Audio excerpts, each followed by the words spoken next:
The Incubus, 1982. The Ultimate Power of Evil, movie explored. Based on Ray Russell's 1976 novel, also called Incubus, John Hoff's 1982 Canadian supernatural slasher flick was initially supposed to be directed by David Cronenberg. While the movie is just titled Incubus, it is often addressed as The Incubus solely because of the marketing tagline. The dreams, the nightmares, the desires, the fears, the mystery, the revelation, the warning, the incubus. He is the destroyer. Before we go into the movie part, here's a little something to grab your attention right away. One small peek into the movie trailer and your mood's set. When the sun goes down, something stalks the streets of the tranquil Galen village. Something silent, something lethal, something or someone is telling the people of Galen that it is real, it is alive, and it is among us. Well, in today's video, we will be doing an in-depth exploration of the movie, letting you in on some very interesting trivia and most importantly, telling you why you should be watching the film.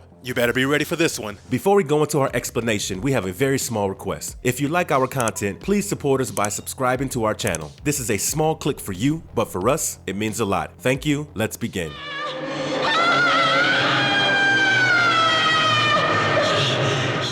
Do you desire him or fear him? The Incubus 1982 movie explained. The flick begins with a picturesque location of a rock quarry and a lake. A couple, Roy and Mandy, are enjoying themselves. Roy plays a prank on Mandy by jumping off a high rock straight into the lake. With Roy not coming out of the water, Mandy starts to panic and goes near the lake to look for him. Roy appears all of a sudden and gets Mandy into the water. Unbeknownst to the duo, a certain somebody seems to be stalking them from a distance. Soon, it becomes dark and the duo gets attacked by what seems to be the unseen figure that was creeping up on them earlier. Mandy is violently assaulted and Roy is brutally killed. And while all of this is happening, teenager Tim Galen is seen to have a strange, recurring nightmare about a torture chamber and a hooded figure constantly asking to confess. And that there's a hooded figure.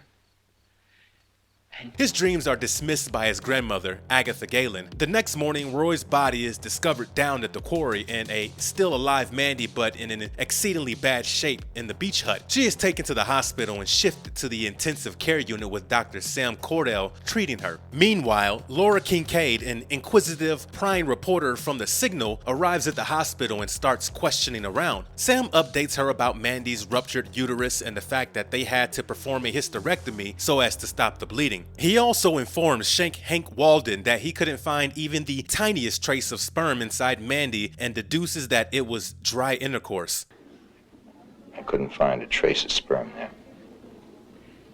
Tim, on the other hand, is visibly disturbed upon hearing about his friend's severe condition from Sam's teenage daughter Jenny, who he is in a relationship with. He mentions to Jenny about his dreams without going into the details and leaves her place that very night. Carolyn Davies, the librarian at the Galen Museum and Library, not only becomes a victim of carnal lust, but also suffers a horrific death at the hands of an unseen mysterious figure while she is in the middle of closing the building. An autopsy is immediately conducted on Carolyn, and it is discovered that she has almost identical injuries as Mandy's. Sam states that it was a real intercourse this time because there happens to be a lot of sperm inside, further indicating that it had to be more than just one person to have committed the act. That night, Sam has a dream about his deceased second wife, hinting at viewers about his possible involvement in her death, and is woken up by Jenny, who tells him that the hospital had called to inform him that Mandy is awake. Sam rushes to the hospital along with the sheriff, but he is not able to gather any information about the attacker from Mandy. After seeing the stories the reporter has been running on the local paper, Sam pays Laura a visit at her office and they go out someplace else to talk about the medical aspects of the latter's story, telling her that she reminds him of someone. Sam shows Laura photos of her dead wife and there's this uncanny resemblance between the two. Coming back to Tim, he discloses to his grandmother about his recurring dreams, how he has tried to shut them up but failed every single time. He goes descriptive about his dreams where a girl who he sees screaming and in terrible danger.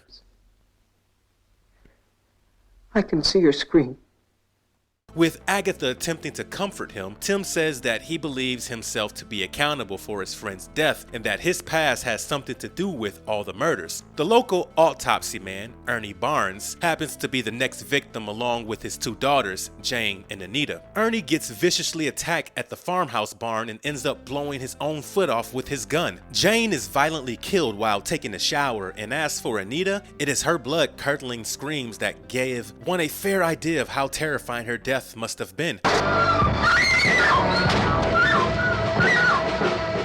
It goes without saying that Tim is plagued with his terrifying dreams and rushes to a movie theater just so that he can divert himself. Well, if only that helped in real, because a young girl gets fairly attacked in the theater washroom. The murder leaves everybody in a complete state of shock. The sheriff cannot make out the head or tails of the situation and is even startled to see the bathroom metal door literally bent backwards. Sam arrives at the crime scene, followed by Laura, and with the latter determined that she can be of some help to the investigation, she is let in. She tells Sam that the sheriff is wrong to be looking out for a gang of young tough kids that he holds responsible. Given the circumstances of the crimes, she believes them to be doing of just a single man. Later, with Sam driving her around, Laura tells them that the same types of crimes have taken place 30 years ago in Galen and that none of these cases were ever solved. With Sam asking her how it is that she is aware of all this, Laura tells him about her research regarding every person in the town and that she is pretty well versed with the whole town's history. A panic-stricken Tim meets Jenny at her place and tells her about his recurring nightmares that every time he has those dreams, somebody dies in real life. Tim is completely uncontrollable and blames himself for everyone's death. Jenny immediately informs Sam about Tim and he rushes back home with Laura. Meanwhile, Agatha is seen taking out an ancient book called Artes Perdite and going through it when the audience gets to see the book mentioning a hellish creature known as the Incubus. Tim is seen coming back home moments later and making his way straight into his room. He is firm about staying awake, and although it is evident that he is very tired, he is determined not to fall asleep, because if he does, the girl in the cellar, the one who keeps screaming in his visions, will die.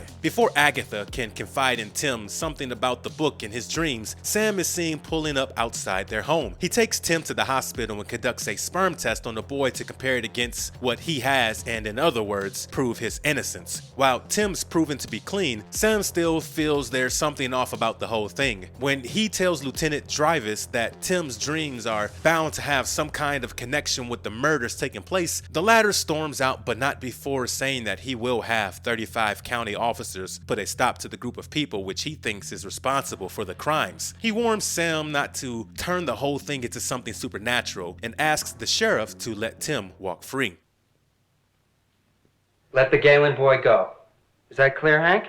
Later that night, Sam and the sheriff had Tim and Agatha brought to the Galen Museum and Library. Jenny and Laura also accompany them, and the latter seems to have a wild theory. Agatha is seen sneakily hiding a dagger, one that she takes out of the Galen collection. She turns to Sam and tells him about her family's legacy, that they've always been witch hunters and that they know how to deal with things. She further tells him about Tim's real mother, who was persecuted as a witch by the family. In fact, she was driven to her death when she was pregnant. Tim survived and Agatha ended up adopting him. Speaking of Laura, she starts reading from a book and emphasizes on shape changers, how they can control their size, toughen the texture of their skin, and take on new muscle tone and strength. She further reads out stating that the shape changers survive by appearing as humans and as materializes through dreams, nightmares to be more specific. With Laura reading out the description of an incubus, she also reads that the demonic spirit can serve both men as well as women and is mostly driven by their desire to procreate. This has Sam asking Tim about the woman in his dreams, to which the latter says that he can never see her face. Sam asks the sheriff about the same cases that happened 30 years ago, but Agatha prevents the sheriff from answering that while strictly stating to him that the things concerning her family are unconscionable. Sam is seen dropping Agatha at her place and taking Tim along with him to his home. The plan is to induce his dream with the sole purpose of proving its link with the murders that are taking place. Jenny is pretty exhausted and she calls calls it a night going upstairs to her room. Sam asks Laura to be with Jenny as he doesn't want her to be alone at night. Now, with Sam and Tim alone, the former asks the latter about his dreams. Tim tells him about the woman in his dream getting tortured and the possibility that she happens to be his mother. The place is set in a cell made of stone. The people who are torturing his mother are religious figures donning hoods. Tim tells Sam that he wishes to see his dreams come to an end, with Sam setting Tim's dream in motion. Tim goes crazy, gasping, hissing, shrieking, and laughing maniacally. The audience is able to see the monstrous demon for the first time, wreaking havoc in Tim's dreams. But a closer look at the victim's face and we can see Jenny there instead of the other woman. With Tim snapping out of his trance-like state, he takes the dagger that Agatha is seen hiding earlier and goes upstairs to Jenny's room. He looks at Laura and accuses her. He even tries to attack her with the dagger, but Sam is fast enough to reach there and drive the dagger through Tim, killing him instantly. A frightened Laura hugs Sam and her face is seen to change into that of the incubus, thus revealing to the audience that she has been the incubus the whole time. With Sam hugging Laura back, he finds Jenny's lifeless body stained with blood lying on the bed and blood gushing out from between her legs. The movie ends with Sam coming to the realization that Laura is the incubus appearing in a female form.